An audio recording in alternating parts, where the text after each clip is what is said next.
ഭുവനേശ്വരൻ വിഷ്ണു തന്നോട് ചിഹ്നത്തോടും അവതാരം ചെയ്തപ്പോൾ കാണായി കൗസല്യം. രാമായണം അതിൻ്റെ താളത്തിലും ഈണത്തിലും ഒന്നും പാടാൻ അറിയില്ലെങ്കിലും ഒന്ന് വായിക്കാനെങ്കിലും ശ്രമിക്കുക. രാമായണ മാസമാണ്. രാമായണ മാസം എന്നാൽ കർക്കിടക മാസമാണ്.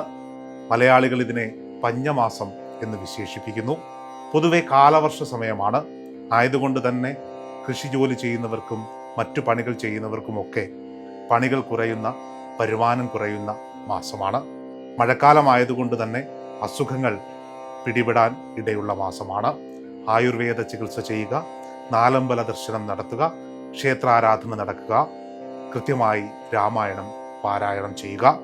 എല്ലാ ഭവനങ്ങളും രാമനാമ മുഖരിതമാകട്ടെ. അബാക് മീഡിയയുടെ എല്ലാ പ്രേക്ഷകർക്കും നല്ലൊരു രാമായണ മാസ ആശംസിക്കുകയാണ്. നന്ദി, നമസ്കാരം.